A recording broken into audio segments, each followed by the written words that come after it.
Shalom, selamat pagi Sobat Maestro yang dikasih Tuhan. Segera kita akan mendengar program rohani Immanuel Sumber Shalom dari GGP Shalom Bandung. Inilah seri yang selanjutnya. Immanuel datang memberikan dan meneruskan Shalom. Dengarkan dan terima firman Tuhan sebagai pegangan hidup hari ini. Selamat menikmati. Shalom, selamat pagi Sobat Maestro. Kita bersyukur kita boleh bertemu kembali dan kita boleh mendengar firman Tuhan sebelum kita melangkah masuk pada hari yang baru ini. Mari kita berdoa. Terima kasih Maha Besar Bapa yang di surga, penyertaan Tuhan semalam sehingga pagi ini kami boleh bangun lagi dan boleh bersiap untuk berkarya. Dan terima kasih ada kesempatan buat mendengar firman Tuhan. Mari Tuhan rendahkan hati kami, sederhanakan iman kami, arahkan kami dengan firman Tuhan. Dalam nama Tuhan Yesus Kristus. Haleluya. Amin. Kita membuka satu ayat yang cukup terkenal, Roma 12 ayat yang ke-12. Bersukacitalah dalam pengharapan, sabarlah dalam kesesakan, dan bertekunlah dalam doa. Saya senang pada ayat ini, dan saya bertemu dengan seorang ibu. Dia mengatakan dia sangat senang dan ingat kepada ayat ini, dan selalu menyebut berulang kali dalam kehidupan dia pada waktu dia menghadapi segala masalah-masalah. Bersukacitalah dalam pengharapan. Alkitab berkata iman itu adalah dasar daripada pengharapan. Saya persingkat, bukti daripada yang tidak kelihatan. Jadi orang yang beriman adalah orang yang tahu berharap pada Tuhan. Tahu berharap pada Tuhan. Karena dia tahu berharap pada Tuhan, karena dia percaya bahwa apa yang dia harapkan itu tidak sia-sia, benar adanya, sehingga dia bisa bersukacita dalam pengharapan. Tapi iblis seringkali membuat kita bukan saja membayangkan hal yang positif, yang sesuai dengan apa yang kita doakan, dengan motivasi yang benar, dengan hati yang rendah. Tapi iblis berusaha untuk kita membayangkan hal-hal yang negatif. Bagaimana kalau tidak? Membuat kita jadi bingung, khawatir, takut, bahkan ada yang menjadi ya sama sekali tidak percaya kepada apa yang dia doakan. Tetapi perkataan bersukacita dalam pengharapan menjadi satu kalimat yang menggetarkan hati saya, bahwa orang yang berharap pada Tuhan, orang yang punya pengharapan, orang yang beriman dan berharap pada Tuhan, itu adalah orang yang bersukacita akan Tuhan. Bisa bersukacita meskipun dalam pengharapan. Sesudah kita berdoa.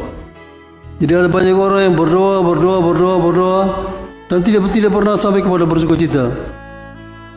Tapi Alkitab berkata tadi, bersukacita dalam pengharapan, sabar dalam kesesakan, bertekun dalam doa. Jadi orang yang berdoa, dia meminta sesuatu kepada Tuhan. Kalau dia punya iman, dia akan diberikan. Tapi kalau dia terima, dia akan bersyukur, dia akan bersukacita untuk memakai apa yang dia doakan. Dan dengan segala kerendahan hati, dia mempertahankan apa yang dia terima. Jadi saudara-saudara, ada banyak orang yang berdoa kepada Tuhan, tapi tidak sampai kepada bersukacita kepada Tuhan. Mereka berdoa terus, menangis terus. Tadi saya katakan definisi iman itu adalah dasar daripada pengharapan. Jadi orang yang mempunyai pengharapan, tapi bukan sekedar berharap, tapi ada dasarnya. Jadi iman adalah dasar daripada apa yang kita harapkan dan bukti daripada apa yang kita tidak lihat. Orang bilang, mana Tuhan? Kita bilang ada Tuhan. Mana? Dia tidak lihat, dia tidak percaya. Tapi kita bisa mengatakan, saya percaya ada Tuhan yang menyertai, ada Immanuel, Itu iman. Dan orang yang punya pengharapan, dia bisa bersukacita. Tadi saya katakan, kalau kita terima sesuatu daripada Tuhan, kita akan mengatakan terima kasih, kamsia, thank you. Tetapi hanya orang yang bersukacita itu adalah orang yang memakai apa yang Tuhan berikan. Jadi kalau dia tidak sampai berdoa dan dia tidak sampai kepada bersukacita, dia belum memakai apa yang dia tunggu. Kapan diterima dulu.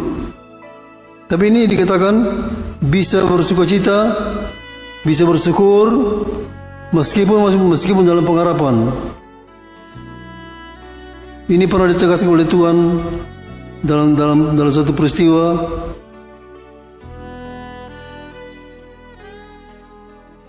Pada waktu Tuhan mengutuk pohon ara yang kering sampai ke akar-akarnya, lalu ada murid yang bertanya, bagaimana ini bisa terjadi? Tuhan berkata, percayalah kepada Allah. Aku berkata kepadamu, sesungguhnya barang siapa berkata kepada gunung ini, gunung Bukit Zaitun itu, beranjaklah dan tercampaklah ke dalam laut, asal tidak bimbang hatinya, tetapi percaya bahwa apa yang dikatakan itu akan terjadi, maka hal itu akan terjadi baginya. Lagi sekali, sesungguhnya barang siapa berkata kepada gunung ini, Bukit Zaitun maksudnya, beranjaklah dan tercampaklah ke dalam laut, asal tidak bimbang dalam hatinya,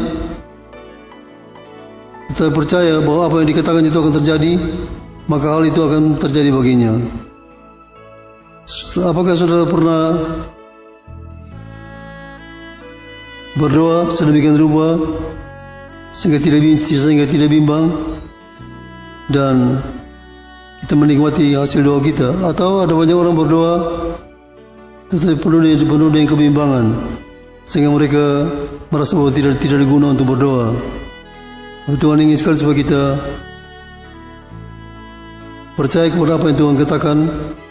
Kalau kita berdoa, kalau kita mempunyai dasar untuk pengharapan kita, maka apa yang kita doakan itu Tuhan berikan dan kita bisa bersukacita akan Tuhan. Jadi orang yang bersukacita dalam pengharapan itu dia punya dasar. Dasarnya tadi saya telah katakan, Tuhan berkata kalau dia berdoa dan dia percaya bahwa apa yang dia doakan itu dikabulkan, maka dia akan bersukacita seolah-olah seperti sudah terima, dikatakan. Dalam bahasa hari-hari itu dikatakan seolah-olah sudah menerimanya, maka dia bersukacita. Tetapi dalam ayat yang ke-25 Markus 11 dikatakan, jika kamu berdiri berdoa, ampunilah dulu sekiranya ada barang sesuatu dalam hatimu terhadap seseorang, supaya juga Bapamu yang di surga mengampuni kesalahan-kesalahanmu. Tetapi jika kamu tidak mengampuni, maka Bapamu yang di surga juga tidak akan mengampuni kesalahan kamu. Jadi saudara, orang yang berdoa dengan motivasi yang benar, dengan dasar iman yang benar, maka mereka bisa bersukacita dalam pengharapan. Ada satu perkataan lain lagi di dalam Mazmur 37 ayat 4 sampai 7. Mazmur 37 ayat 4 sampai 7. Bergembiralah karena Tuhan, maka Ia akan memberikan kepadamu apa yang diinginkan hatimu. Serahkanlah hidupmu kepada Tuhan, percayalah kepadanya, lebih tepat percayailah kepadanya, maka ia akan bertindak. Ia akan memunculkan kebenaranmu seperti terang dan hakmu seperti siang. Berdiam dirilah di hadapan Tuhan, dan nantikanlah Dia. Dalam bahasa Harari, nantikanlah Dia dengan sabar. Jangan marah kepada orang yang berhasil dalam hidupnya, karena orang yang melakukan tipu daya.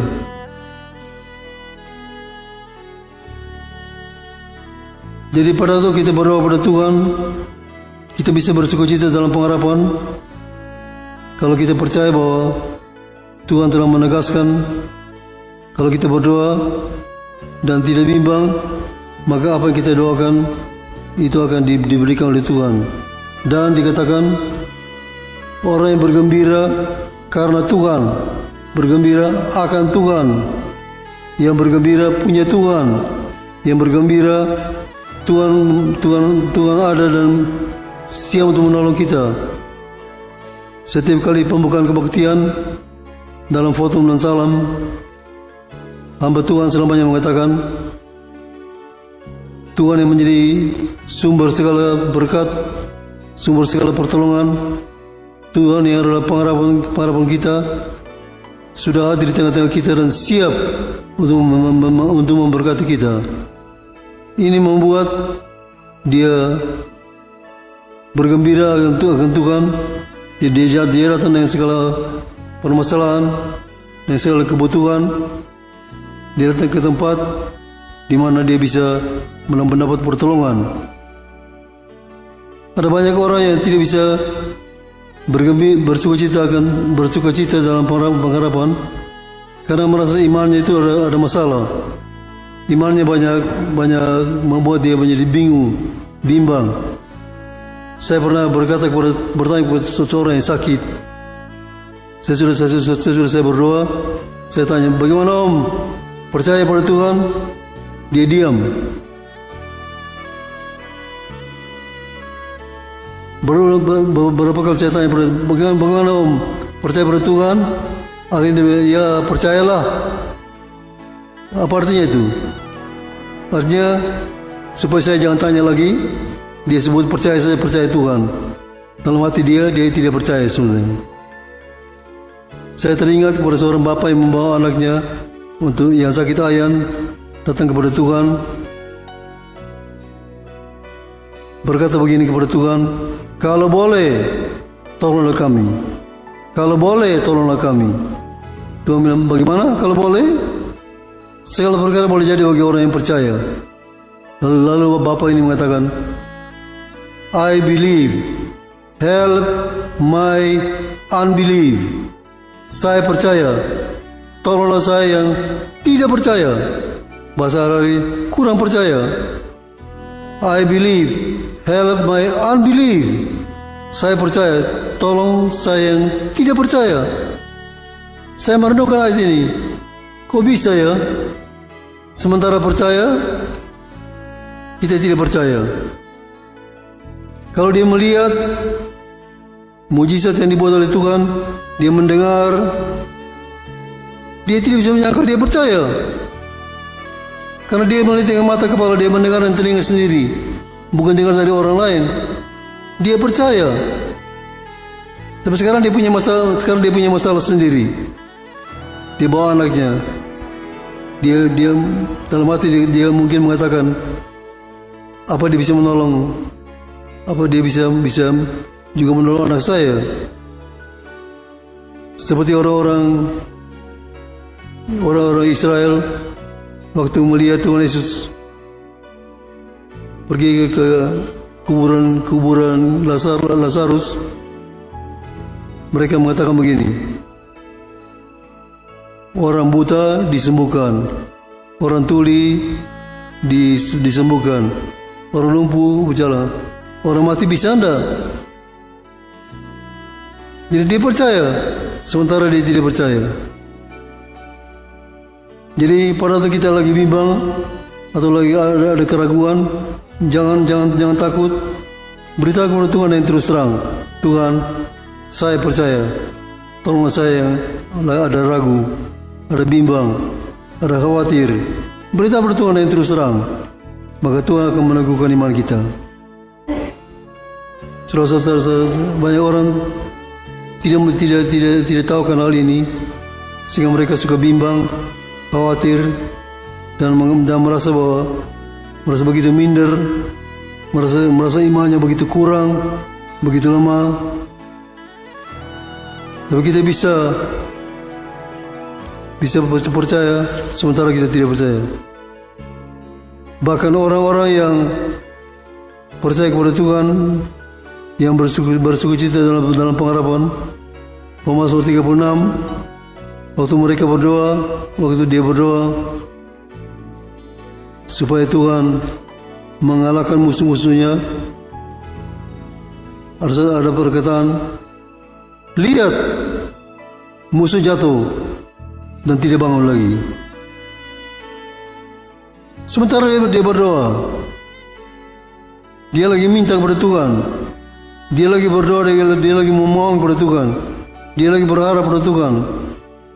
Tapi dia bisa melihat dengan iman bahwa Tuhan menjawab doanya, dan dia mengatakan, lihat musuh telah jatuh, lihat musuh telah diampaskan, telah jatuh dan tidak bisa bangun lagi.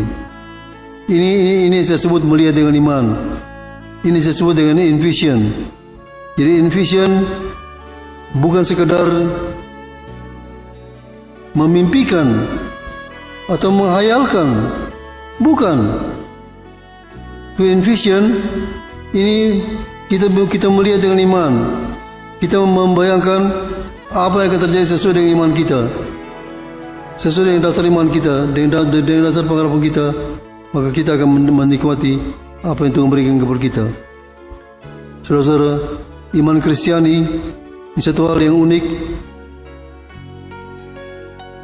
Seringkali saya kalau sendiri-sendiri merenungkan mengenai iman Kristiani, saya mengatakan begini, terima kasih Tuhan, saya boleh percaya di antara orang-orang yang tidak percaya. Sementara begitu banyak orang yang tidak percaya, begitu banyak orang yang meragukan, saya boleh percaya karena pekerjaan Tuhan, karena pekerjaan Roh Kudus yang memproses. Kita bersyukur kita boleh percaya di tengah-tengah orang yang tidak percaya. Itu iman Kristiani. Para Rasul Petrus dan Yohanes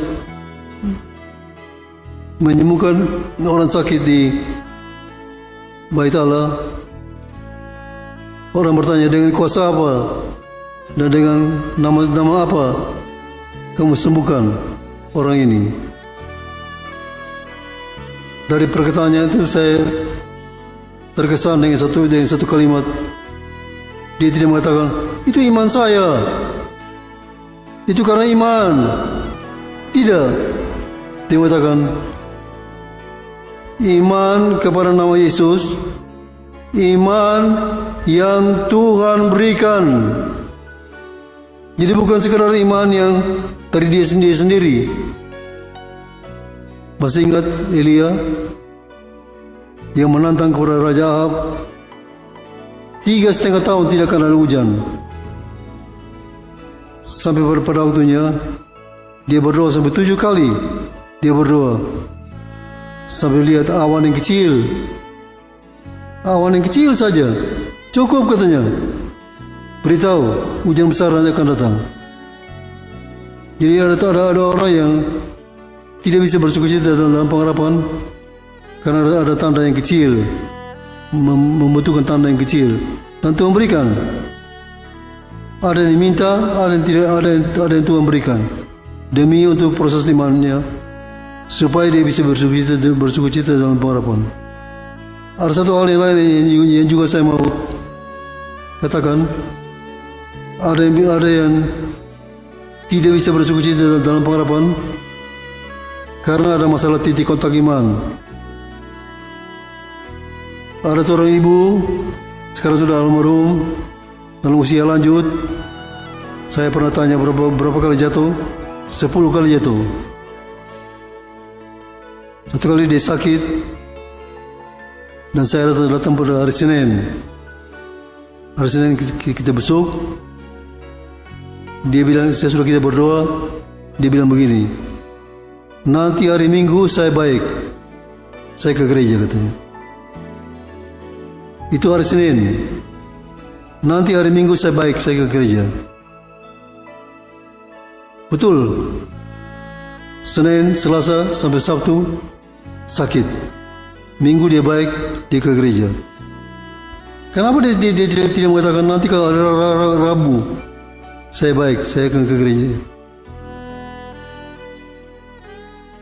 Nanti hari Minggu. Ini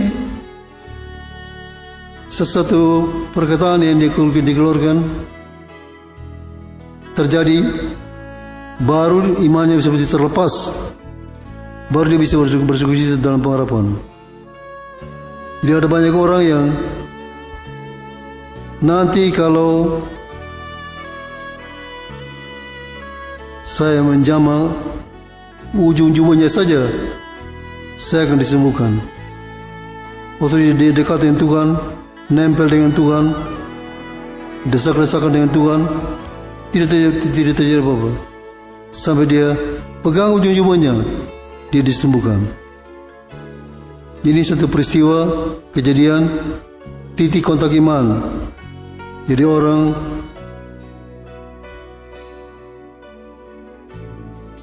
sepertinya belum bisa terlepas imannya, tersalur imannya, tersambung imannya, karena